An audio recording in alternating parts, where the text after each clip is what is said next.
Hey everybody, it's Brady here with Mortgage Medic USA, and I just wanted to kind of put together this little video about how important it is to look at your deal flow and deal structures through the perspective of your JV partner.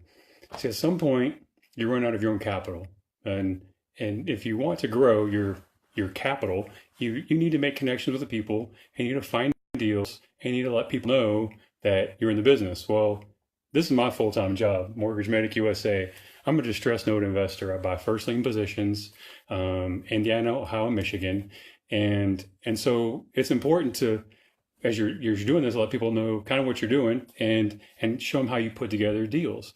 And so, I've got 4 bids out. I've got 1 that was approved. And so when we're taking a look at this perspective, we can see that like this one is in Dayton, Ohio. It's about 15 miles north of Dayton, Ohio, and it's in a pretty cool little community. It's kind of like its own little neighborhood, and it has a berm. They built this wall to protect it from the river. And so when I was talking to the realtor, he was like, I asked him, do these homes need flood insurance? He was like, no, they don't. They never flood. Matter of fact, he's like, if the levee's up to its max and they're not even worried about it. So I'm like, that's cool. He also, another one said that his homeowner, they never lock their cars.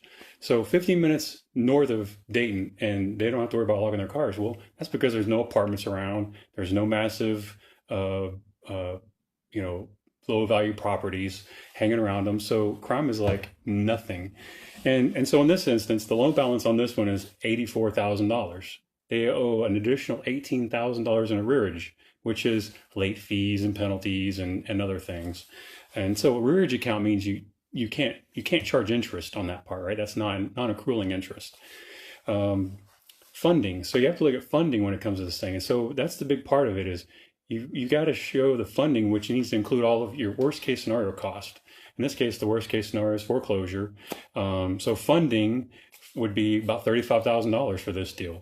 The BPO came in at $45,000. It's not bad. The ARV, that's the after repair value. Oh, BPO stands for broker's price opinion. ARV is the after repair value, and that came in at about $65,000. So what are the numbers? Well, the JV unpaid principal balance discount relative to the JV's investment is about 43%, which is pretty low. The JV's broker's purchase opinion relative to the discount is about 80%, which is a little on the high side. But that's because you have to include foreclosure costs.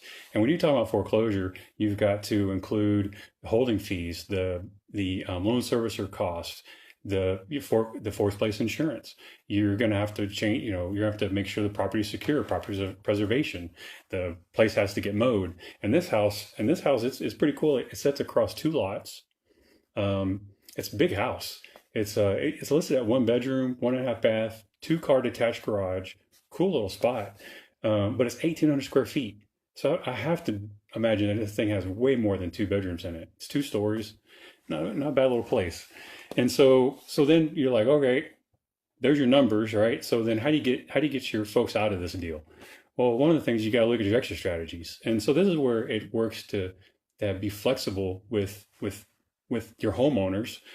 Obviously, we're all geniuses is if we can get the homeowner to reperform. There's a lot of movement to be able to modify this the borrower's principal and interest payment.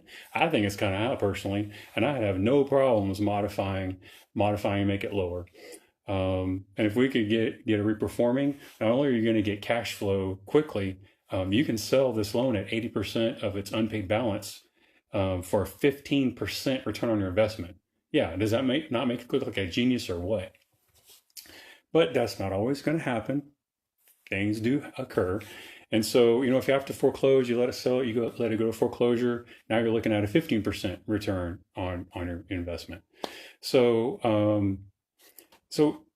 then now once you foreclose, now you got the property. So now it's considered REO, and that's basically the bank. The bank owns it, and then you're now REO, so you own the property. And now you've got to figure out what's your next exit strategy. So you can put seller financing on it, put a little get a little $10,000 hard money loan, and put 10 into getting the thing fixed up, and then cashing your hard money lender out when you sell the thing. Unless you want to sell it. This area is a good area probably for USDA loans. If you're not familiar with those, it's a no money down loan, and they're pretty popular in Ohio. Flexibility. Again, flexibility is really key. Ohio is a little more expensive to foreclose. It's about $5,000. It takes about 6 months. But that's not that's not what I want to do. I want to foreclose. Let's figure out a way we can get them reperforming again, right? That's the smart move. That's the win-win move for everybody. So anyway, in summary, so it's important to show deals from your partner's perspective, right? If you're running your numbers from your perspective, you don't paint the picture for them. You also don't paint the picture for what your goals are and what your objectives are for the deal. And then being able to explain the deal kind of lets them get a little bit familiar with who you are and what your vision is. And so, yeah, for me, my vision is I do this full time. This is where my sit stand desk is, and it's mostly stand, and break down tapes, look at assets, evaluate, get outbid a lot, do research, and then you realize it's not worth funding. But this is where I work, and so anyway, I'm not going to hold any of your time, but I really appreciate you guys for hanging with me, talk about looking at deals from your JV's perspective.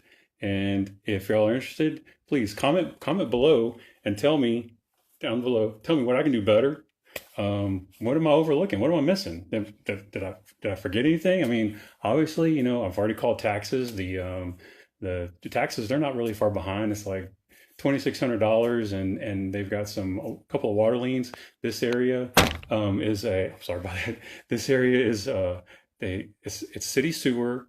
They have their own wells, and they have their own propane. The whole neighborhood, and so yeah, I've already called on that, and yeah. So comment. Let me know what I can do better. What am I forgetting? And I appreciate your time for hanging out with me on this Friday evening when you could be hanging out with your family, because it is Friday, isn't it? And it's probably dinner time. Good night, y'all.